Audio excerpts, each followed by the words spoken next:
मोर बिहारी लीला। पद प्रारंभ करते हैं, बीच बीच में फिर पद में ही लीला सुनाते रहेंगे। प्यारी जू को मोर मनोहर भावे, प्यारी जू को मोर मनोहर भावे, प्यारी जू को मोर मनोहर भावे, प्यारी जू को मोर मनोहर भावे। सब लोग गाओ। प्यारी जू को मोर मनोहर भावे, प्यारी जू को मोर मनोहर भावे। ताल हाथ ले कुंवर किशोरी, ताल हाथ ले कुंवर किशोरी, ताल हाथ ले कुंवरी किशोरी, ताल हाथ ले कुंवर किशोरी। सघन निकुंज में जावे, सघन निकुंज में जावे। गाते जाइए और नेत्र बंद करके अनुभव करते जाइए क्या लीला हो रही है।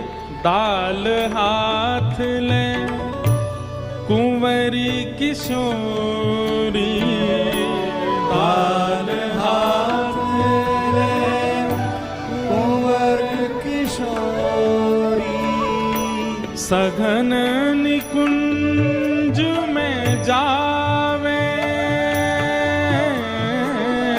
सघन निकुंज में जावे। प्यारी जू को मोर मनोहर भावे, प्यारी जू को मोर मनोहर भावे। हमारी किशोरी जी को मयूर बहुत प्रिय है और महाराज जी हमारे ब्रज में कहें सहज स्वभाव पर्यो नवल किशोरी जी को मृदुता दयालुता कृपालुता की राशि है। किशोरी जी का स्वभाव कैसा है कि किशोरी जी जब चलती हैं ना तो और व्यक्तियों के चलने पर तो छोटे छोटे कीड़े भागते हैं कि हम पर चढ़ नहीं जाए, लेकिन किशोरी जी जब चलती हैं तो जो सामने मार्ग में अगर चेंटी भी आ जाती है ना तो वो भी भागती नहीं है कि इनके चरणन के नीचे मैं आ जाऊं, मुंह पतों में मरूंगी नहीं। इतने कोमल चरण हैं किशोरी जी के। मतलब इतनी सरल स्वभाव की हमारी श्री जी हैं कि छोटी सी चींटी भी उनसे डरती नहीं है। भय तो दूर दूर तक किसी के चित्त में नहीं है किशोरी जी के प्रति। हमारे ब्रज में सब लोग इधर देखो, ध्यान से सुनो। मोर का स्वभाव होता है कि वो बहुत संकोच करता है, इतना संकोची होता है। अगर मोर आपके सामने खड़ा है, आप एक पग भी उसकी ओर चढ़ेंगे ना वो तुरंत उड़ जाएगा वहां से, इतना संकोच में रहता है। किसी व्यक्ति को अपने समीप आने नहीं देता। किसी के बहुत समीप यदि मोर आ जाए तो समझ जाओ कि उस पर ठाकुर जी की बहुत बड़ी कृपा है। लेकिन हमारी किशोरी जी ललिता के पास नहीं आते, विशाखा के पास नहीं आते, इंदुलेखा के पास नहीं आते, चित्रावली के पास नहीं आते, लेकिन किशोरी जी जैसे ही अपने हाथ में दाना लेकर के बैठती हैं, असंख्य मोर प्रकट हो जाते हैं और बड़े प्रेम से किशोरी जी के हाथों से वो दाना चुग करके पाते हैं। किशोरी जी का नित्य नियम है, निकुंज में जाती हैं, रास विहार करती हैं, लीलाएं करती हैं और फिर संध्या के समय वृषभानु भवन से कुछ दाने लेके आती हैं दाल आदि के और उनको हाथ में लेकर के बैठ जाती हैं। मोर दूर खड़े प्रतीक्षा करते हैं कि श्री जी कब बैठेंगे और हम कब समीप जाएंगे, और फिर बड़े प्रेम से उन मोरों को किशोरी जी दाना पवाती हैं। सकुच सकुच मोर तहावत, सकुच सकुच मोर तहावत, सकुच सकुच मोर तहावत, सकुच सकुच मोर तहावत, प्यारी अति हर्षावे, प्यारी अति हर्षावे, प्यारी अति हर्षावे, प्यारी अति हर्षावे, हे यह आनंद देख नंद नंदन, यह आनंद एक नंदन, यह आनंद देख नंद नंदन, यह आनंद एक नंदन,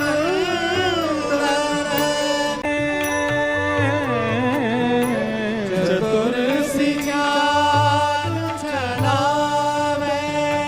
आहा। क्या लीला चल रही है? किशोरी जी निकुंज में रास विहार कर रही हैं और रास विहार करते करते अचानक श्री जी निकुंज से बाहर आ गए। ठाकुर जी कह रहे हैं जे का भयो, ये श्री जी कहां चली गई? और तभी कहा भयो, पास में पोटली है, पोटली में से दाना हाथ में लिए और दाने हाथ में लेकर के किशोरी जी मोरन के सामने बैठी हैं। असंख्य मोर प्रकट हो गए हैं और असंख्य मोर आकर के किशोरी जी के हाथ से दाने पा रहे हैं और उनको देख देख के किशोरी जी इतनी सिहा रही हैं, इतने प्रेम में आ रही हैं। कभी कोई के सिर को स्पर्श करें, कभी कोई के पंखन को स्पर्श करें, कभी किशोरी जी कोई मोर को लेके अपनी गोद में बिठा लें। यह आनंद देख नंद नंदन। ठाकुर जी आके देखने लगे जे का एरो है और मन में विचार करने लगे, जा सुख को अधिकारी में, वाह सुख को ये सबरे मोर खींच खींच के ले जा रहे हैं मोते। किशोरी जी की उंगली इनको स्पर्श मोकू मिले, किशोरी जी ऐसे कभी मोकू उठा के अपनी गोद में बैठा लें। अरे मैं निकुंज में रास कर रहा हूं, वह रास को छोड़ करके आई हैं इन मोरन के का मत मोते ज्यादा ये जरूरी है। यह आनंद देख नंद नंदन एक चतुर सी चाल चलावे। ठाकुर जी बोले दारी क्यों तुम्हें बताऊंगा मैं, रुको। यही मारे महाराज जी आज वर्षा करके मोर उड़ा दिए सब रहे यहाँ थे, एक ही बचो बस। और बैठते जाओ, जल्दी जाओ। प्यारी जू को मोर मनोहर भावे, प्यारी जू को मोर मनोहर भावे, प्यारी जू को मोर मनोहर भावे, प्यारी जू को मोर मनोहर भावे। ठाकुर जी आज लीला पूरी करके जब वापस गए, मधुमंगल श्रीदामा तनसुखा मनसुखा धनसुखा सबरे मिले। अरे लाला आज तू बड़ो संकोच सी में लग रहो काहे गो, आज तू बड़ी चिंता सी में लग रहो काहे गो। ठाकुर जी बोले अरे कहा बताऊं, इनके पंखन को अपने मुकुट में धारण करके रखूं मैं, मेरे सिर पर चढ़वे को अधिकार कोई को ना, मैं सबन के सिर पर चढ़ूं, मेरे सिर पर कोई ना चढ़ सके। लेकिन ये मोरन के पंखन को मैं अपने सिर पर धारण करूं, लेकिन ये तो कछु ज्यादा ही सिर पर चढ़ रहे हैं मेरे। सबरे सखा बोले लाला का है वो?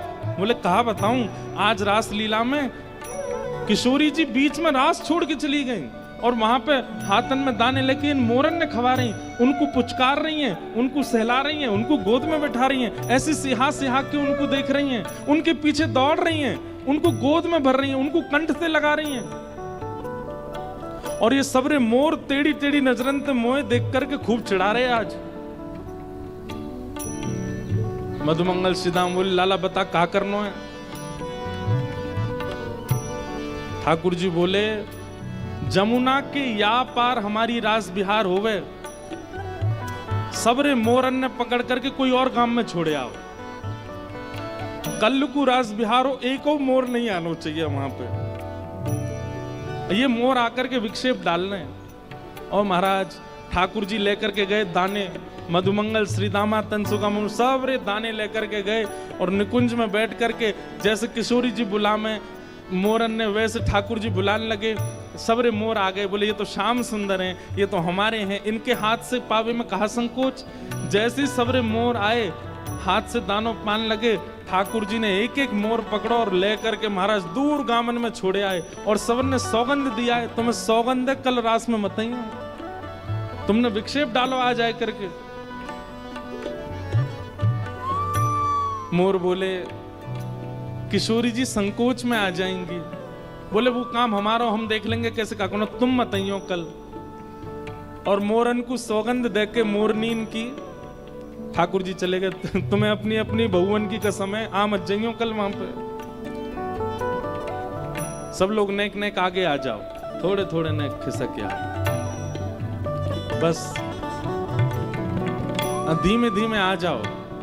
प्यारी जो को मोर मनोहर भावे, प्यारी जो को मोर मनोहर भावे, प्यारी जो को मोर मनोहर भावे, प्यारी जो को मोर मनोहर भावे। ताल हाथ ले कुंवर किशोरी, ताल हाथ ले कुंवर किशोरी, सघन कुंज में आवे, सघन कुंज में आवे, प्यारी जो को मोर मनोहर भावे, प्यारी जो मोर मनोहर। तो ठाकुर जी गए ग्वाल बालन के संग और सबरे मोरन ने उनकी मोरनीन की कसम देकर के छोड़े आए दूसरे गांव में। कल मत आ जाइयो निकुंज में, हमारे राज बिहार में विक्षेप मत डालियो। एक दिना की बात में एक दिना देखना तो चाहूं, कहा करेंगी श्री जी। दूसरे दिना रास बिहार भयो, निकुंज में ठाकुर जी श्री जी सब सखियां सब पधारी, रास बिहार भयो। और अचानक वैसे कल की तरह आज भी श्री जी बीच में ही रास छोड़ करके और पोटली लेकर के गई और लेकर के जा स्वर में मोरन को बुला में करने लगी स्वर, लेकिन मोर नहीं आए। दूर दूर तक किशोरी जी दुख देख करके आ गई, लेकिन मोर नहीं मिले। कभी यमुना तट पे ढूंढे, कभी सघन वन में ढूंढे, कभी कुंज निकुंजन में ढूंढे, लेकिन मोर नहीं मिले श्री जी को।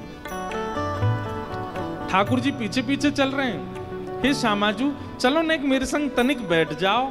अरे श्यामाजू देखो आज मैं आपके काज कहा बना के लाऊं ने क्या को पाए लो। लेकिन किशोरी जी को तो मोह ऐसा बन गो, अब कछु भाई नहीं रहे हो।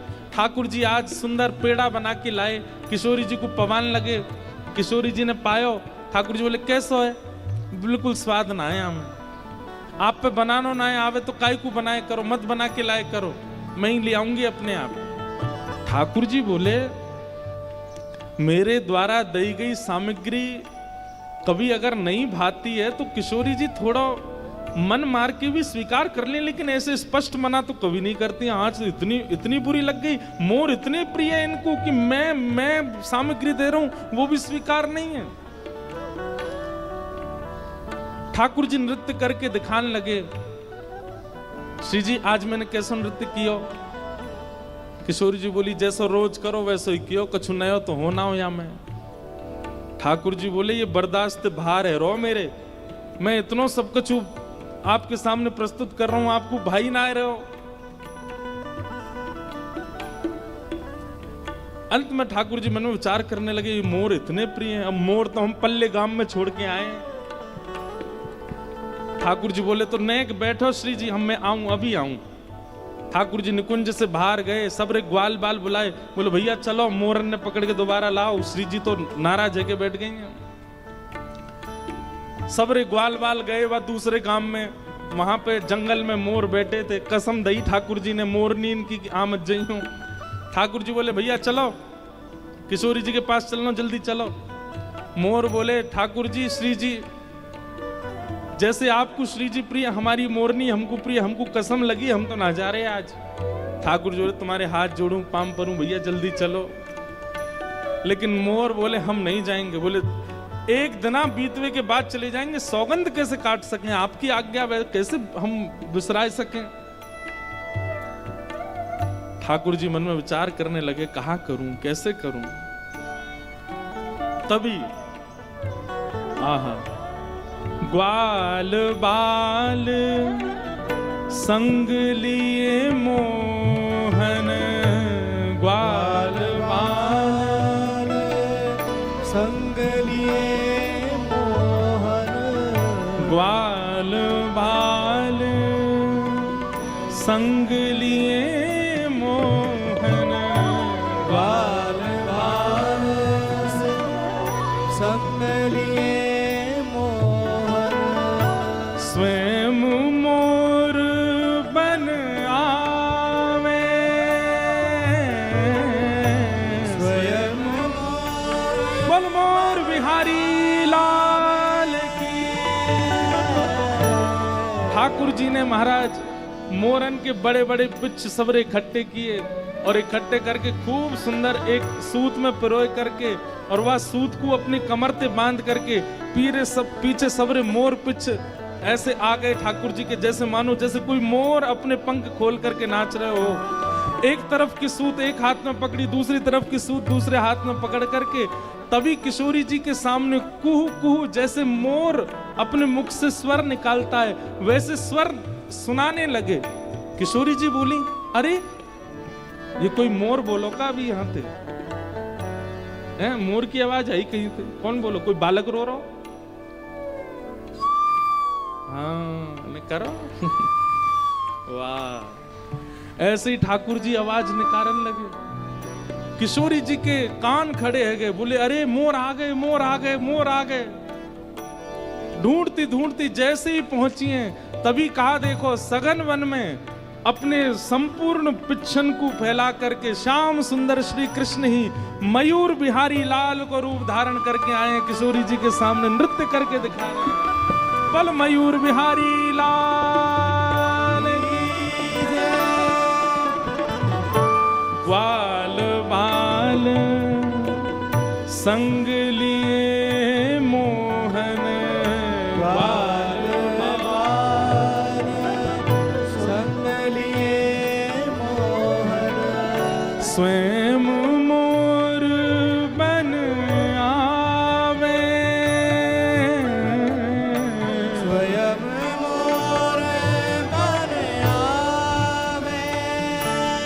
हे गिरधर की यह नव नव लीला, गिरधर की यह नव नव लीला, गिरधर की यह नव नव लीला, गिरधर की यह नव नव लीला। देख किशोरी बलि जामे, देख किशोरी बन जावे, देख किशोरी बलि जावे।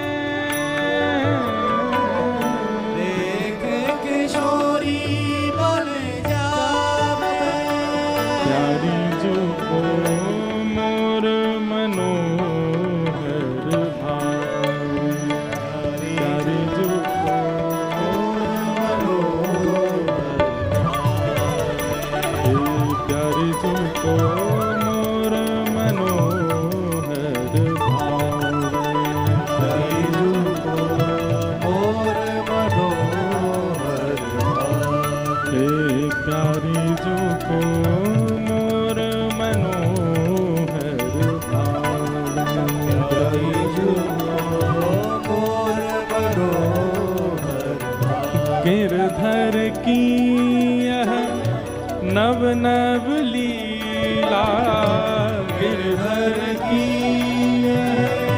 नव नव लीला, गिरधर की यह नव नव लीला, गिरधर की नव नव लीला। हाँ देख किशोरी बल जावे, देख किशोरी बल जावे, गिरधर देख किशोरी बल जावे,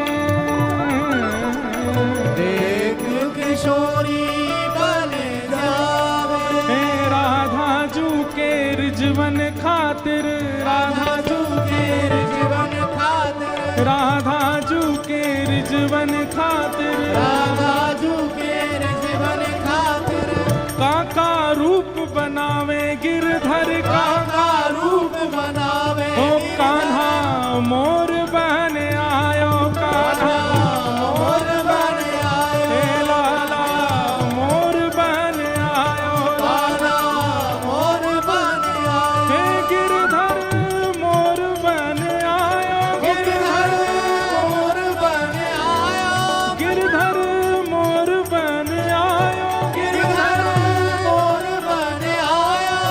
हे प्यारी जू के रिजवन काजे, प्यारी जू के रिजवन खातिर, प्यारी जू के रिजवन काजे, प्यारी जू के रिजवन खातिर, हे कहाँ कहाँ रूप बनावे गिरधर, कहाँ कहाँ रूप बनावे हे गिरधर कहाँ कहाँ रूप बनावे गिरधर, कहाँ कहाँ रूप बनावे। हे कान्हा मोर बन आयो, कान्हा मोर बन आयो, हे गिरधर मोर बन आयो, गिरधर मोर बन आयो, हे लाला मोर बन आयो, लाला मोर बन हे आयो, गिरधर मोर बन आयो, गिरधर मोर बन हे आयो, लाला मोर बन आयो, लाला मोर बन हे आयो, गिरधर मोर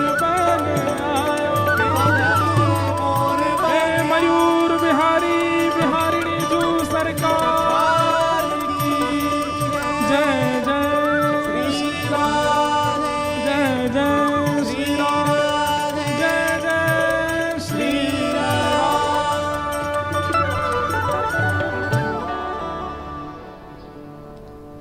प्यारी जू को मोर मनोहर भावे, प्यारी जू को मोर मनोहर भावे। तो लीला हो तो अच्छो, नहीं होए तो हमारे लाल जी प्रकट कर दें। लाल जी हमारे प्रकट करके बताए थे ये लीला है भैया, सुनाया। और महाराज जी दास ने अनुभव किया कि कोई लीला अगर लाल जी प्रकट कराते हैं तो मैं निस्संदेह विश्वास करके कि ये लीला हुई होगी गा देता हूं। आज गा दी है मयूर, अब कुछ दिन बाद ये कहीं ग्रंथ में मुझे मिल जाएगी, यही लीला मिलेगी। ये लाल जी का अनुग्रह। ऐसे हमारे श्री गिरधर लाल मोर बन के आए। सब लोग कह रहे थे, बोले बड़ी मेहनत से मोर बनाए थे सबने, वर्षा आई और सबरे धुल गए। मैंने कि धुले ना आए, ये उड़ाए हैं ठाकुर जी ने। ये उड़ेंगे तभी तो ठाकुर जी मोर बन के आवेंगे, इसलिए ठाकुर जी ने सब भगाए दिए। एक ही बचाओ बस। राधे जू के रिजवन काजे, कहा कहा रूप बनावे, कान्हा मोर बन आवे, कान्हा मोर। बोल मयूर बिहारी लाल की जय। आहा। अब इसमें संशय नहीं हो कि ये वही श्री कृष्ण हैं, यदा यदा ही धर्मस्य ग्लानिर्भवति भारत अप्युत्थानम धर्मस्य तदात्मानं कला सजाम्य हम। ये वही श्री कृष्ण है जो धर्म की स्थापना करने, हाँ ये वही श्री कृष्ण है, ये वही श्री कृष्ण है जो महाभारत युद्ध में द्रुत गति से अर्जुन का रथ चलाते हैं, अपनी बाम हस्त की कन्नी उंगली पर गिरिराज जी धारण कर देते हैं। हाँ ये वही श्री कृष्ण है। वो ठाकुर जी के कार्य क्षेत्र की लीला है और ये ठाकुर जी के घर की लीला है, ठाकुर जी के अंतरंग स्वभाव की लीला है। व्यक्ति को जब ब्याह करना होता है ना, तो अपनी होने वाली गृहिणी जो होती है उसको रिझाने के लिए कई बार बनावटी बन के जाते हैं। अच्छे अच्छे दिखेंगे, अच्छे अच्छे कपड़े पहनेंगे, अच्छा अच्छी बातें करेंगे, अच्छा अच्छा स्वभाव व्यवहार दिखाने का प्रयास करते हैं, लेकिन बाद में ऐसों का विवाह लंबा टिकता नहीं है। क्यों? क्योंकि पहले रिझाने के लिए खूब सुंदर सुंदर आपने नाटक किए और जब ब्याह हो गया फिर असलियत पता चली, ये तो नहाते ही नहीं 5 दिन तक। हमको दिखाने के लिए रोज ऐसे बन जाते थे, तो 5 दिन तक नहाता ही नहीं है भाई। प्रेम तो तब माना जाए कि पूर्व में ही अपने प्रत्यक्ष रूप को प्रकट कर दिया जाए। जो तुम्हारा वास्तविकता है, जो तुम्हारी वास्तविक स्वरूप है, उसी का ही पहले उजागर कर दिया जाए, उसके बाद आपको कोई स्वीकार करे तो प्रेम है। आपकी बनावटी से कोई आपको स्वीकार कर रहा है, वो प्रेम थोड़ी हो सकता है। ठाकुर जी का प्रभाव से आकर्षित होने के कई उदाहरण हो सकते हैं। ठाकुर जी के प्रभाव से आकर्षित होने की बहुत सारी लीलाएं हो सकती हैं, जहां ठाकुर जी का ऐश्वर्य दिखता है, जहां ठाकुर जी का प्रभाव दिखता है। लेकिन यह ठाकुर जी का मूल स्वभाव है। किशोरी जी के खातिर ठाकुर जी अत्यंत दीन हो जाते हैं, अत्यंत सरल हो जाते हैं, अपनी प्रभुता भूल जाते हैं, बिल्कुल सहज स्वभाव में ठाकुर जी आ जाते हैं। एक लीला और हमारे श्री लाल जी ने प्रकट कराई, वो भी सुनाते हैं।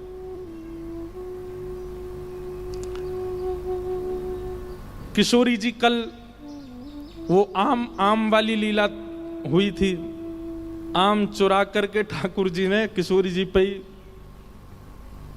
पहले मिलन में ही ठाकुर जी ने अपना स्वरूप दिखा दिया, हम तो ऐसे हैं।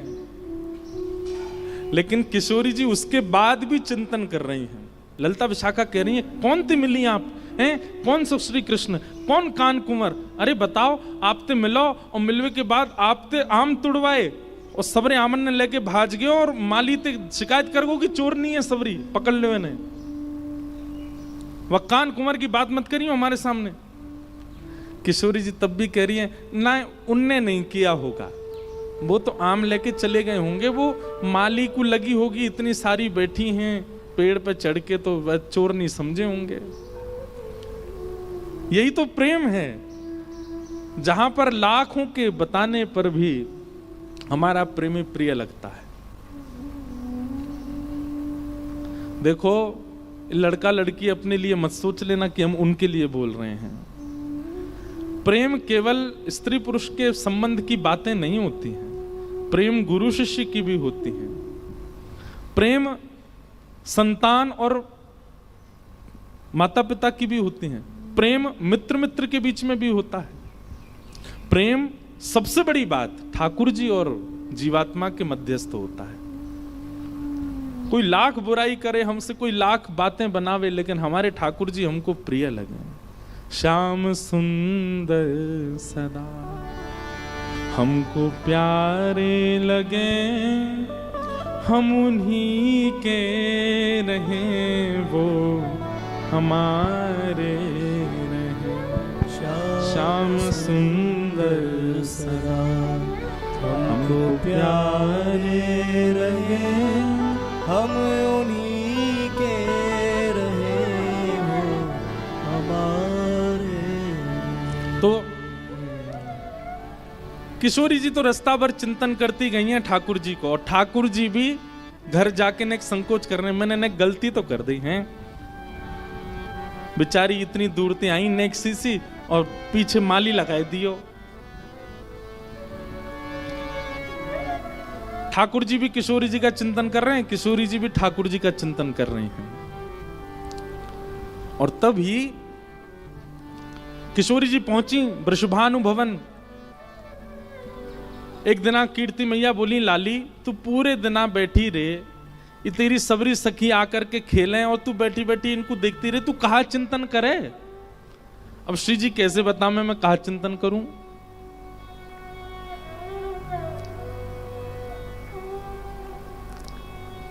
कीर्ति मैया बोली, ये लाल जी के द्वारा प्रकट लीला है महाराज जी, हमारे लाल जी ने प्रकट कराई कि कीर्ति मैया बोली, बोले चल लाली अब तो एक काम कर, अब कहा अब धीरे धीरे बड़ी रहती जा रही ना, घर के काम काज करो कर। बोले कहा करना बताओ। बोले चल सबसे पहले दही बिलोनो प्रारंभ कर, मक्खन निकार, आज तू मक्खन निकार। अब धीमे धीमे बड़ी है रही है, तेरा ब्याह होएगो और जो भी परिवार रिश्तेदार उनको करामेंगे तो कछु ना, ऐसी सुकोमल सी हमारी लाली है तो देख के कोई को करावे को मन ही नहीं होगा, लेकिन फिर भी आनो तो सब चाहिए ना। और पूरे बरसाने में महाराज ढोल नगाड़े बजन लगे। कहा हमारी किशोरी जी, कौन आया हो भैया, ये तो मधुमंगल श्रीदामा बेचारे पकड़ लाए हैं, कान्हा मोर बने आयो। अब ये देखो, ये लीला जैसी बताई गई वैसे ही बन के आ गए ठाकुर जी। आहा, 10 मिनट और पहले आ जाते तो और बढ़िया। नेक इधर उधर करो भैया, महाराज जी ना दिख रहे। वाह, बस। और अगर वहीं की तरफ ही घूम जाएं,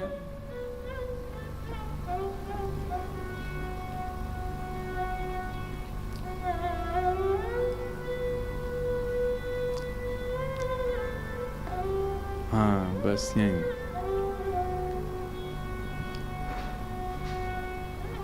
दो चार तुलसी जी लगा दो अगल बगल में।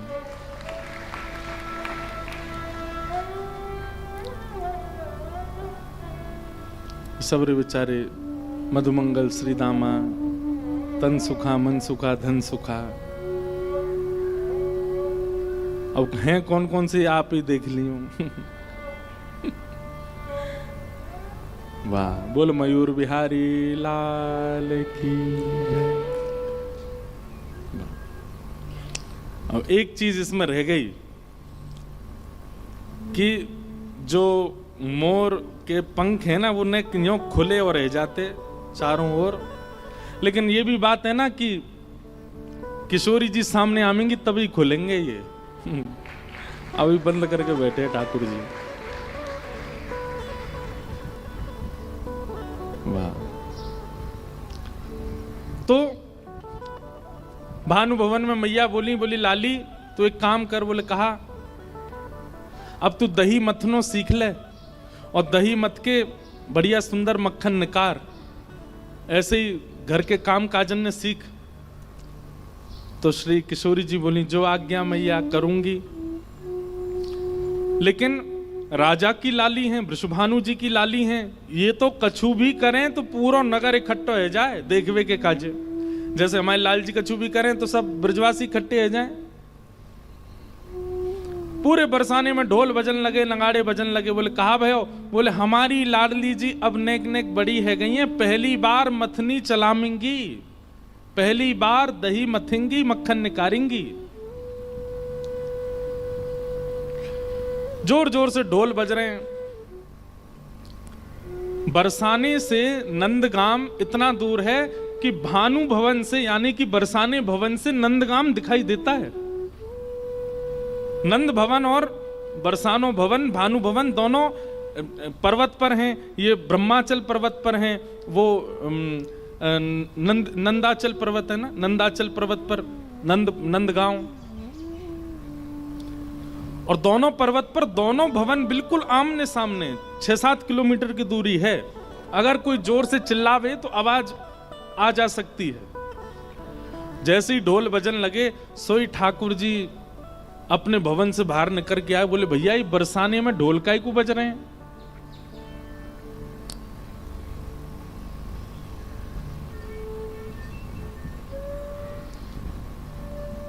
वो कहां गए? हमारे परिकर के एक नहीं दिख रहा है। श्री राधा करके एक किताब रखी है, वो लेके आओ। लेखनी एक डायरी है, श्री राधा लिखा होगा, किशोरी जी के चरण बने होंगे, वो ले आओ। उसी में वो पद लिखा है। तो ठाकुर जी ने जैसे ही देखो, सुनो ए मधुमंगल, ओ श्रीदामा, ए तनसुका मनसुका जी काहे रो? श्रीदामा किशोरी जी के बड़े भैया हैं। तो श्रीदाम बोले है कारो है, आज लाडली जी, आज श्री किशोरी जी पहली बार दही मथ रही हैं और दही मथ के मक्खन निकालेंगी। ठाकुर जी तुरंत कान खड़े गए, बोले मक्खन निकालेंगी? बोले हाँ। और वहां मक्खन को खावेगा कौन?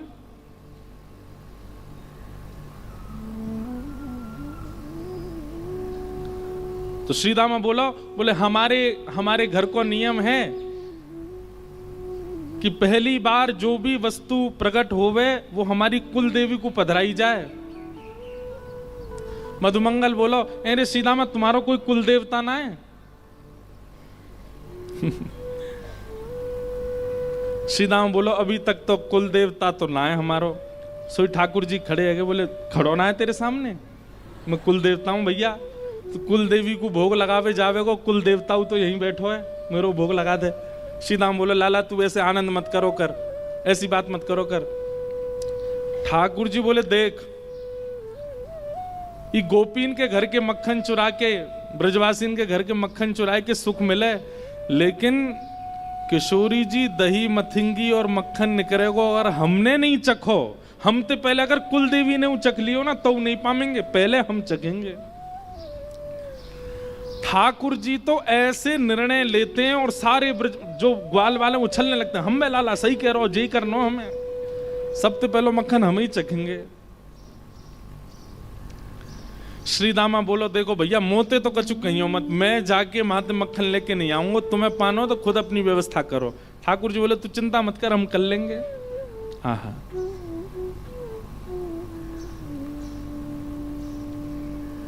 किशोरी जी पहली बार दही मथ रही हैं और प्यारे गिरधर लाल जी क्या वर्णन कर रहे हैं।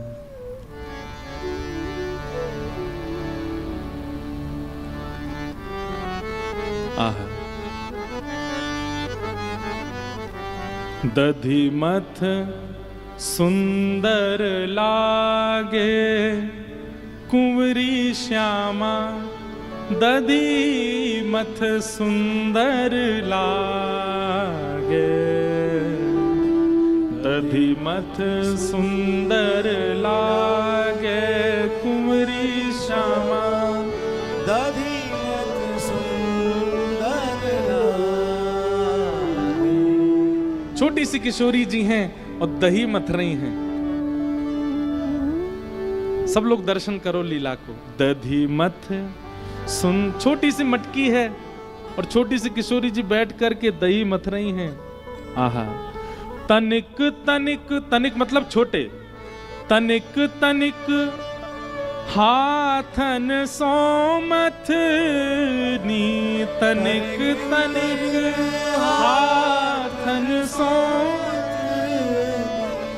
तनिक सी भोरी चलावे, तनिक सी भोरी चलावे। महाराज जी भाव आया कि ठाकुर जी ने दुनिया के मक्खन चुराए, लेकिन किशोरी जी के हाथ को निक्सो मक्खन नहीं चुराया, तो फिर काय के कन्हैया। तब गिरधर लाल जी ने ये पद लिखवाया, दधी मथ सुंदर लागे कुंवरी श्यामा, दधी मथ सुंदर लागे, दधी मथ सुंदर लागे कुंवरी श्यामा, दधी मथ सुंदर लागे। और निरख रही ब्रज नारी एक टक, निरख रही ब्रज नारी एक टक, कीरति मन हर्षावे, कीरति मन हर्षावे। आहा, जैसे ही छोटी सी किशोरी जी बैठी है मथनी पकड़ करके, और जैसे ही धीमे धीमे मथनो शुरू कियो, सबरी बलैया, अरे मैया कैसी सुंदर लग रही है, नेक्सी सी लाली हमारी कितनी सुंदर लग रही है। कभी मथनी इतकू है जाए, कभी इतकू खिसक जाए, कीर्ति मैया जाके वह संभाले, लाली ऐसे धीमे धीमे चला याकू। दधी मथ सुंदर लागे कुंवरी श्यामा, दधी मथ सुंदर लागे, दधी मथ सुंदर लागे कुंवरी श्यामा, दधी मथ सुंदर लागे। अब ठाकुर जी को जैसे पतो चली कि किशोरी जी मक्खन निकाल रही हैं, दही मथ रही हैं, इतने में ही कहा भयो, बेबस भय थाए नंद नंदन, बेबस भय थाए नंद नंदन। ठाकुर जी दौड़े, लेकिन तभी श्रीदाम बोले, लाला तू या भेष में जावेगो तो बरसाने में घुसन कौन देगो। सबरे ग्वाल बाल बोले, लाला ऐसे मत जाइयो, बहुत पिटाई होगी नहीं तो। ठाकुर जी बोले, रुक जाओ, कछु तो करना पड़ेगा। बोले, कहा करूं? तो हमारे लाला पे घूम फिर के एक काम सबसे बढ़िया आवे, कहा लाली बननो, नेक में लाली बन जाए लाला। तुरंत अपने केस खोल लिए ठाकुर जी ने, घुंघराले केस, शिखा खोल ली, और शिखा खोल करके लइयो रे मधुमंगल काजल लेके आ, आंखन में नैनो नैनो सो काजल लगायो, सुंदर बिंदी पहन ली, कानन में कुंडल लटका लिए, नथबेसर पहन ली। ठाकुर जी का महाराज जी वृंदावन में आप दर्शन करो, ऐसा श्रृंगार कोई पुरुष करता है जैसे हमारे वृंदावन बिहारी लाल करते हैं।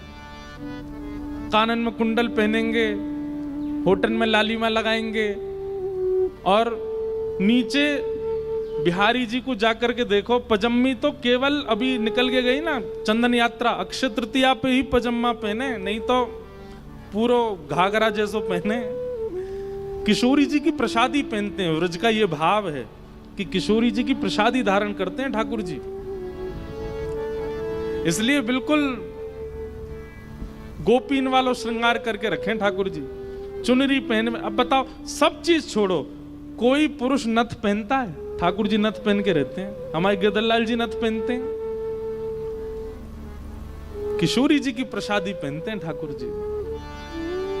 ठाकुर जी ने इतने में ही अपना श्रृंगार किया, काजल लगाया, होठन पे लालिमा लगाई, नथ पहनी, और गले में सुंदर नवलखा के हार पहने, बढ़िया सुंदर चुनरी डाली, नीचे घाघरा सो पहनो, पामन में पायल पहन ली, हाथन में खूब सारी चूड़ी पहन ली। ठाकुर जी बोले, अरे कैसा लग रहा हूं? सबरे सखा बोले, लाला तेने बहुत बड़ी कृपा करी जो तू लाला ही है, अगर तू लाली होता तो हम ही ब्याह कर लेते तो ते। हमारे ब्रज में कहते हैं, कृष्ण लला तुम होते लली तो गरे कट जाते करोड़न के। इतने प्यारे लगते हैं ठाकुर जी। अच्छा, केवल श्रृंगार लाली को कर ले ऐसा नहीं है, चाल भी लाली जैसी, बोली भी लाली जैसी, बिल्कुल तुरंत परिवर्तित हो जाते हैं ठाकुर जी। बहुत वर्सेटाइल कैरेक्टर है महाराज, ये वही सुदर्शन चक्र वाले हैं। और ऐसी मटक मटक करके चल के जा रहे हैं, किशोरी जी मथनी से दही निकाल रही हैं, वो चुरानो है मुंह को। आहा, भाव हमारे गिरधर लाल जी प्रकट कर रहे हैं। बेबस भय धाए नंद नंदन, बेबस भय धाए नंद, और सखी को रूप धराए, सखी को रूप धराए, सखी को रूप धारण करके गए। आहा,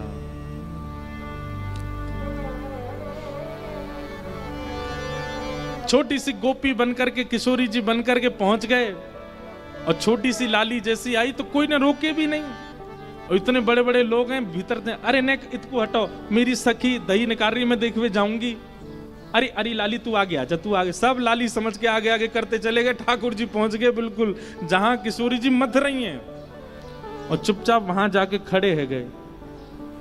अगल बगल वाली गोपी कहें एरी कौन की है? ठाकुर जी कहें तो क्या करना है, कोई क्यों हूं मैं?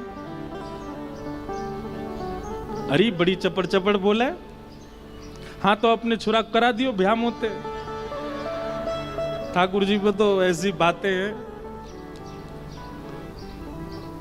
लेकिन जैसे ही देखा छोटी सी किशोरी जी ऐसे मक्खन मथ रही हैं, और धीमे धीमे वो दही छाछ अलग हो रही है और मक्खन धीमे धीमे वामत निकस के आ रहे हो है।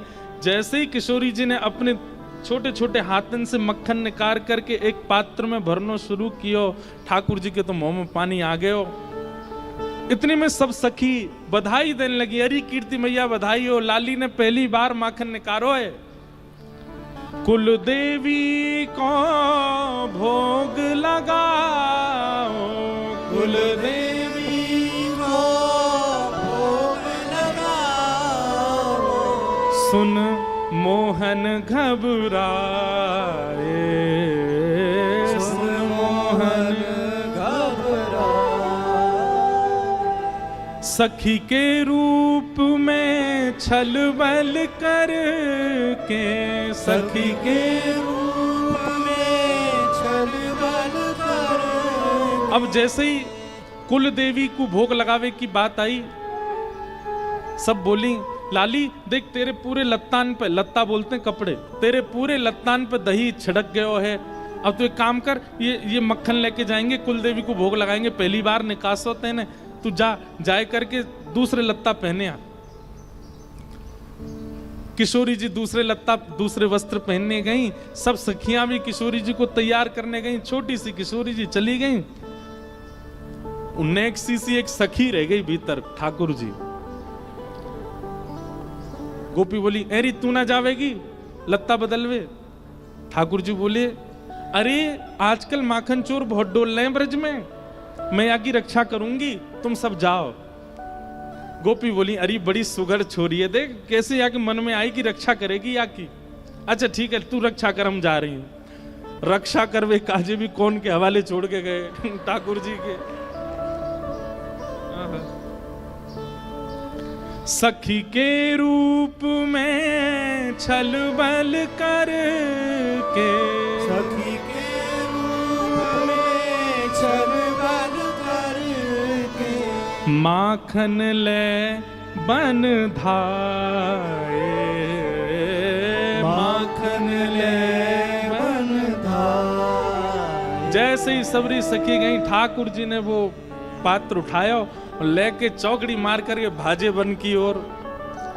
बीच रास्ता में ठाकुर जी ने सोची नेक 100 मक्खन निकरो है, और मां सबरे वो मुस्टंडा खड़े होंगे खावे को, मधुमंगल श्रीदामा सबरे खड़े होंगे, मक्खन लेके आ रहे होगो लाला, और ये नेक 100 तो है, सबन को बांटना पड़ेगा। तो ठाकुर जी ने मन में विचार किया, एकांत कहीं देख के मैं ही पाए लाऊं याकू। आहा, तभी एक वृक्ष के नीचे ठाकुर जी बैठ गए, और अपना स्वरूप भी नहीं बदला है, इतने उत्सुक हैं पाने के लिए। किशोरी जी के हाथ का स्पर्श है, किशोरी जी के श्रम से प्रकट हुआ है, ये तो मुंह को पानो मेरे का जो प्रसाद है। और एक वृक्ष के नीचे बैठ करके जैसे ही माखन को जब अधर लगायो, माखन को जब अधर लगायो। या के बाद महाराज जी कहा भयो, हमारे लाल जी क्या सोचते हैं देखो।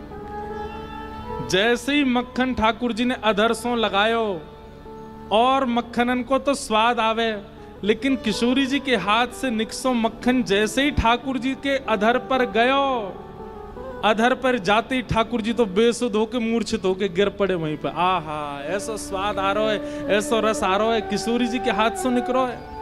माखन को जब अधर लगायो, माखन को जब अधर लगायो, गिरधर बेसुध पायो, गिरधर बेसुध पायो।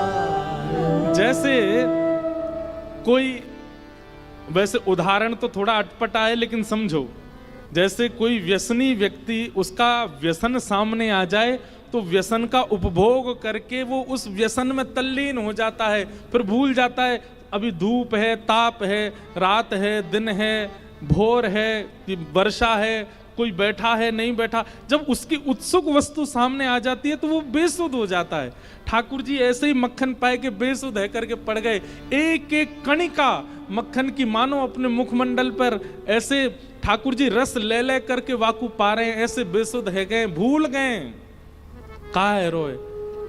एक एक कणिका में मक्खन के में, जबकि मक्खन में कण नहीं होते, लेकिन ठाकुर जी अपनी जिह्वा से वाकई एक एक कण को ऐसे ऐसे धीमे से ग्रहण कर रहे हैं। किशोरी जी के हाथ को निकलो है, बड़ा बहुमूल्य मक्खन है, याकू तो बड़े प्रेम से पानो है, बेसुध है करके ठाकुर जी पा रहे हैं।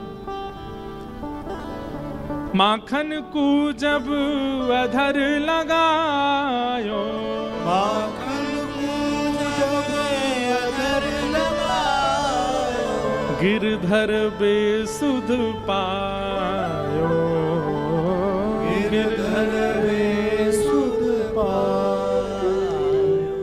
यहाँ किशोरी जी तैयार भई, सब सखियां तैयार भई, जैसे तैयार है करके गई, मथनी जहां रखी वहीं मक्खन धरो।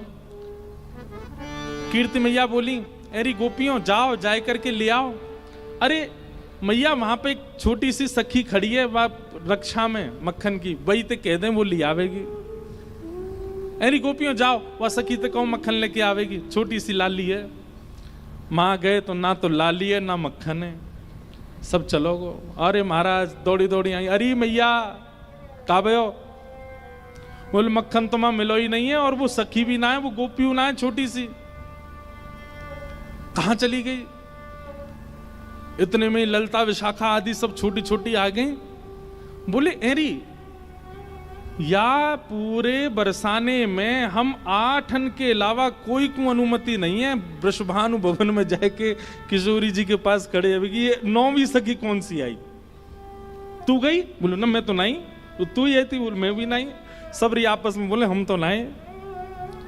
तभी विशाखा जी को दिमाग घूमो, बोले मक्खन निकसो, वो भी पहली बार, और तभी एक नई सखी को आगमन भयो, और वो रक्षा की भावना कह के गई, और जब लौट के आके देखो तो ना सखी मिली ना मक्खन। कहीं ऐसा तो ना सखी के भेष में कोई सखा आया हो? किशोरी जी बोली तुम पे घूम फिर के एक ही बात है, जरूर नंद नंदन पे आरोप लगाए रही होंगी। विशाखा बोली और कोई है ही ना सके। श्री जी तुम शर्त लगाए लो, हम तो वही आया हो, वही लेके गए हो। किशोरी जी बोली ना वो ऐसे ना है। सबरी सखी बोली तो चलो फिर नंद भवन चलें, नंदगाम चलें, जाके न पतो करके हमें कछु तो सुराग मिलेंगे, कछु तो सबूत मिलेंगे मक्खन के। सब सखियां जा रही हैं नंद भवन। क्यों? नंद भवन तो बहुत दूर है, बीच मार्ग में ही देखो एक वृक्ष के नीचे बेसुध पड़े हैं ठाकुर जी। विशाखा बोली एनी कोई सखी पड़ी है एक वृक्ष के नीचे? बोले भैया कोई सखी होती तो न लाज लाज करके लेटती है, तो बेलाज सी लेटी है। पास जाए करके जैसे ही देखो मुंह पे पूरे पे मक्खन लगो है, और ठाकुर जी चटकारे ले ले करके प्रेम से पा रहे हैं।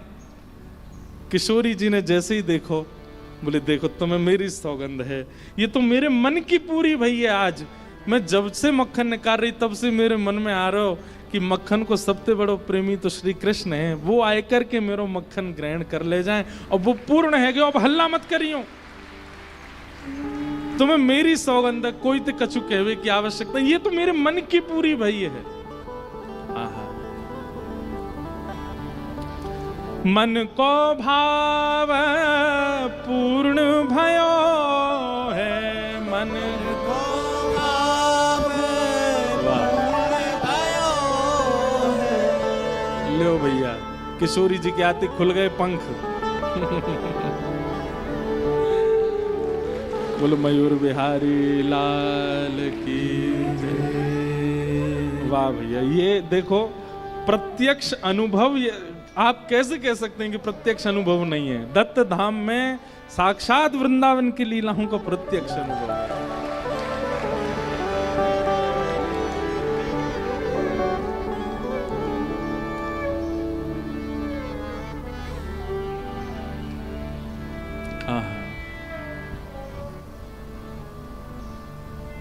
बस बात इतनी है कि माखन चोरी लीला प्रारंभ हो गई है और प्रत्यक्ष में भी मयूर लीला ही चल रही है।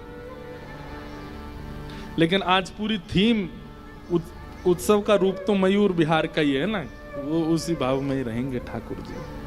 बोल मयूर बिहारी लाल की जय। अच्छा एक बात और मंदार जी, मयूर विहार लीला में एक स्वरूप होता है कि किशोरी जी बगल में नहीं, ठाकुर जी के आगे ठाड़ी होती हैं और ठाकुर जी पीछे पंख खोल के ऐसे खड़े रह जाएं, तब मयूर बिहारिणी बिहारी जी प्रकट होंगे। मतलब ठाकुर जी को मुख भी दिखे और किशोरी जी भी दिखें, और किशोरी जी उधर मुंह, ठाकुर जी को भी उधर मुंह, हाँ ऐसे विराजमान कर दो। वाह, चौकी पे नहीं ऐसे ही ठाकुर जी दिखेंगे नहीं तो, हाँ लाल जी भले ही चौकी पे है जाएं। वाह,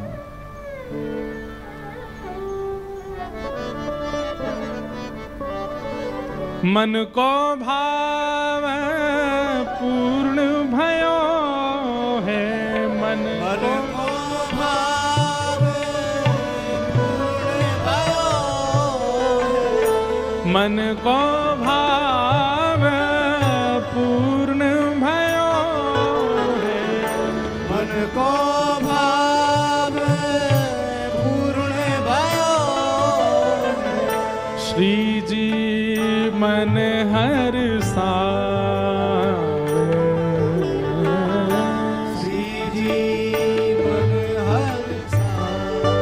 और फिर कहा लीला भाई, शीत प्रसादी सब में बाटी, शीत प्रसादी सब में बाटी। सब सखियां बोली, हे श्यामाजू आपके मन को भाव पूर्ण भयो कि ठाकुर जी ने आपके हाथ से निकसो माखन पायो, लेकिन हम सब सखीन को भी मनोरथ है तो कि हमारी श्यामाजू जब मक्खन निकालेंगी तो हम सब भी पाएंगे। तो किशोरी जी बोली, मिल तो गयो, मेरे द्वारा प्रकट कियो गयो मक्खन पहले श्री कृष्ण ने पायो, वो प्रसादी है गयो। अब यहाँ में से बच्चों कुछ मैं भी नेक ले रही हूँ और बाकी जो बचेगा वो तुम सब पाए लो। प्रसादी है गई, अमनिया थोड़ी पाओगी, प्रसादी पाओगी।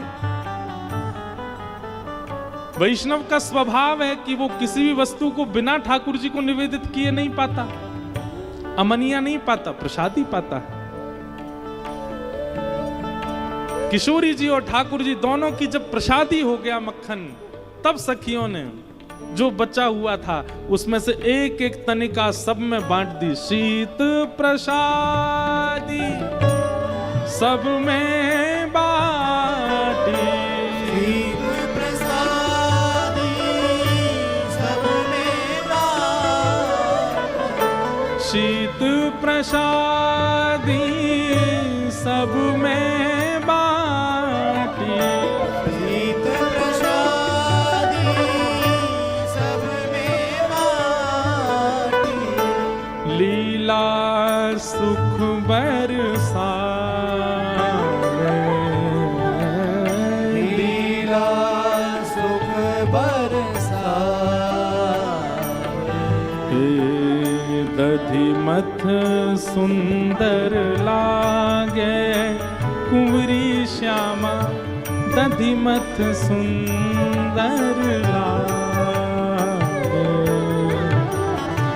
दधिमथ सुंदर लागे कुंवरी श्यामा, दधिमथ सुंदर लागे, दधिमथ सुंदर लागे कुंवरी श्यामा, दधिमथ सुंदर लागे, दधिमथ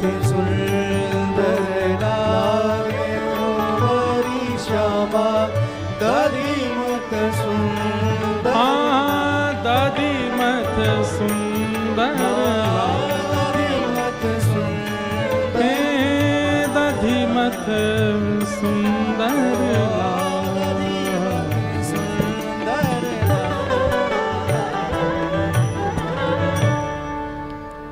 ऐसी लीला ठाकुर जी ने प्रकट करी और किशोरी जी के द्वारा प्रकट कियो गयो माखन श्याम सुंदर चोरी करके लाए और प्रेम सो पा रहे हैं। ऐसी लीलाएं सब चल रही हैं। प्यारे गिरधर लाल जी प्रेरणा देकर के कुछ कुछ भाव प्रकट कराते रहते हैं। तो दधी मत सुंदर लागे। एक दिना किशोरी जी के मन में आई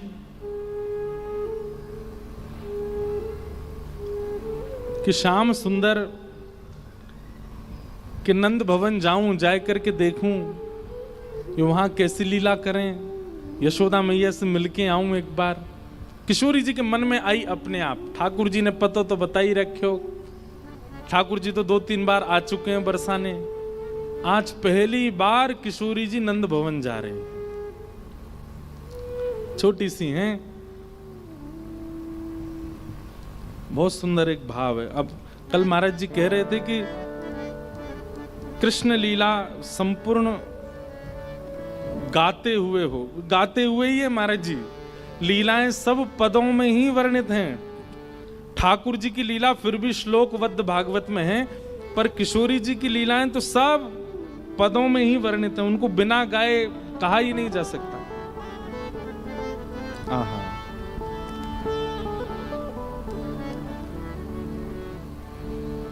खेलन के मिस कुंवरी राधिका नंद भवन में आई हो। खेलन के मिस कुंवर राधिका नंद मेहर घर आई हो। किशोरी जी के मन में आया कि मैं आज खेलवे नंद भवन जाऊं। कभी कभी प्रियतम के निज निवास पर भी जाके देख लेना चाहिए अचानक से। जैसे महाराज जी हमारे ब्रज में ऐसा भाव बताते हैं कि ठाकुर जी को भोग लगाते हैं तो पर्दा किया जाता है। हमेशा तो 365 दिन प्रयास कीजिए कि उसका एक समय निर्धारित हो कि ठाकुर जी को भोग लगाते समय इतनी देर ठाकुर जी के आगे पर्दा किया जाएगा। राजभोग आरती के बाद इतनी देर अनौसर होगा। अनौसर का मतलब क्या होता है? अनौसर का मतलब होता है ठाकुर जी अब हमारे लिए उपस्थित नहीं है। अब ठाकुर जी गौचारण करने गए हैं, सखियों के पास गए हैं, गोपियों के पास गए, भक्तों के पास गए। तो इसलिए 12, 12:30, 1 बजे हमारे वृंदावन में सारे मंदिरों में अनौसर हो जाता है। उस समय ठाकुर जी आपके लिए उपस्थित नहीं है, सो रहे हैं, ऐसी बात नहीं। ठाकुर जी अब कहीं और गए हैं, इस समय मंदिर में नहीं है। उस समय यदि आप दर्शन खोलते हैं तो वो अपराध लगता है। तो ऐसे ही अपने अपने घर के ठाकुर जी का भी एक अनौसर निश्चित कर लीजिए, और यही होना चाहिए। 12-1 बजे के बाद ठाकुर जी के पर्दा हो जाए। 4, 4:30, 5 बजे तक फिर दर्शन कोई ना करे। उसमें ठाकुर जी अब अनौसर में चले गए हैं। अब किसी भक्त के यहाँ, अब जैसे हम यहाँ हैं, जितनी देर कथा चलती है उतनी देर अनौसर रहता है गिरधर लाल जी का। तो अनौसर का मतलब क्या है? अब ठाकुर जी गए होंगे, तैर रहे होंगे गोदावरी जी में, नेक आगे चले गए होंगे, यहाँ के मराठी लोग मिल गए होंगे बीच में, उनकी गैयान को देख के कह रहे होंगे लौकर करा, जल्दी करो। ये 2-4 शब्द ही आते हैं मराठी के। फिर किसी से लड़ आए होंगे कहीं जाए के, कोई गैया चरा रहे होगा, भाई कह रहे तू हट जा मैं चराऊं। तो वो फिर लड़ा होगा तो बात कह रहे होंगे माझी गऊ, ऐसे ही बोलेंगे मेरी गैया, माझी गऊ। लाल जी थोड़ी थोड़ी, आज मैं कभी कभी महाराज जी बड़े संकोच में आता हूं। जब ठाकुर जी, हम ठाकुर जी को तो सबको एक ही मानते हैं, जो हमारे वृंदावन चंद हैं वही विट्ठलनाथ हैं, वही वृंदावन चंद ही द्वारिकानाथ हैं, वही वृंदावन चंद ही जगन्नाथ हैं। तो जब मैं पंढरपुर जाता हूं और पंढरपुर में जब वहां के लोग मराठी में अभंग गाते हैं, तो आपको हम सत्य अपने मन की बात बता रहे हैं, हम ठाकुर जी से पूछते हैं समझ में आ रही है आपको क्या बोला है इन्होंने? तुम हो तो हमारे यहाँ के, हो तो हमारे ब्रज के, ब्रजभाषा बोले वाले मराठी समझ आती। ऐसे ही द्वारिका जाते हैं तो वहां के लोग फिर द्वारिका गुजराती में गाते हैं। तो कभी कभी मेरे मन में आता है कि जब ठाकुर जी रण छोड़ के द्वारिका गए थे और द्वारिका के राजा बने, ठाकुर जी गुजराती बोलते थे? उस समय गुजराती थी और रही होगी, प्राचीन भाषा ही होगी, लेकिन ठाकुर जी गुजराती बोलते थे या ठाकुर जी को किसने सिखाई होगी? जैसे ठाकुर जी के वेणु वाद्य के लिए भागवत जी में वर्णन है, निज शिक्षाया, ठाकुर जी ने खुद से सीखा। ठाकुर जी की नृत्य कला के लिए कहा गया किशोरी जी ने सिखाया। ठाकुर जी के वीणा वादन के लिए भी किशोरी जी ने सिखाया। ठाकुर जी को कई कलाएं तो किशोरी जी ने सिखाई हैं, लेकिन कहीं ये ढूंढने पर नहीं मिला ठाकुर जी को भाषा ये गुजराती कौन ने सिखाई होगी। अब इसमें एक मेरे को द्वारिका के व्यक्ति बोले वो अंतर्यामी भगवान हैं, उनके अंदर से सारी भाषाएं निकलती हैं। मैंने कहा जब अंतर्यामी भगवान के अंदर से सारी भाषा निकल रही तो फिर वीणा सीखने राधा रानी के पास क्यों गए? वीणा भी अंदर से निकल आती, नृत्य भी अंदर से निकल आता, तो सब मैंने कहा ऐसा नहीं हो सकता, कहीं से तो सीखे होंगे, किसी ने तो बताई होगी। वहीं जगन्नाथपुरी चले जाओ तो वहां पे तो उड़िया भाषा बोलते हैं सब लोग। ठाकुर जी हैं तो ब्रजवासी, जन्मे तो ब्रज के हैं, मूल भाषा तो उनकी ब्रज की ही है। तो कभी कभी आता है मन में ठाकुर जी को समझ आता है। और हम कई अभंग हमको याद हैं, हम गा देते हैं, पर उनका अर्थ हमको नहीं पता। तो आज किशोरी जी, हाँ, तो मैं निवेदन कर रहा था कि अनवसर में ठाकुर जी के दर्शन नहीं करने चाहिए और अनवसर का एक नियम बांध देना चाहिए। जैसे कई मंदिरों में नियम है इतने बजे से इतने बजे दर्शन होंगे, इस बीच में चाहे प्रधानमंत्री आ जाए मंदिर नहीं खुलेगा। बड़े बड़े मंदिरों के इतने रिस्ट्रिक्शन क्यों हैं? और विशेष रूप से हमारे ब्रज के, क्योंकि ठाकुर जी के वो अनवसर का समय, ठाकुर जी इस समय गैया चराने गए हैं, ठाकुर जी किसी भक्त के यहाँ गए हैं, ठाकुर जी किसी गोपी पर अनुग्रह करने गए हैं, ठाकुर जी यमुना जी में विहार करने गए हैं। वो ठाकुर जी के अनवसर का समय है।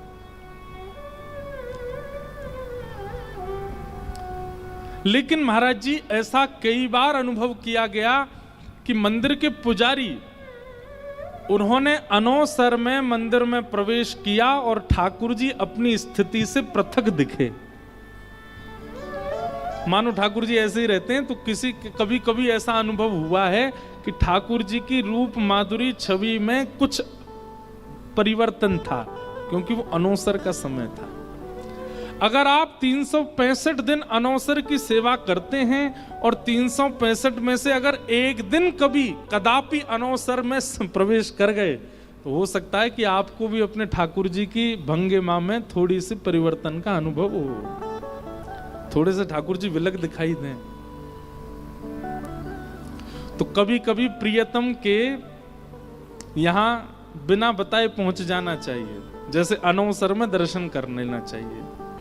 पर ये कभी कभी हो, रोज नहीं हो, नहीं तो ठाकुर जी फिर चले ही जाएंगे, बोले रोज आ जावे कछु करन ना दे। कभी कभी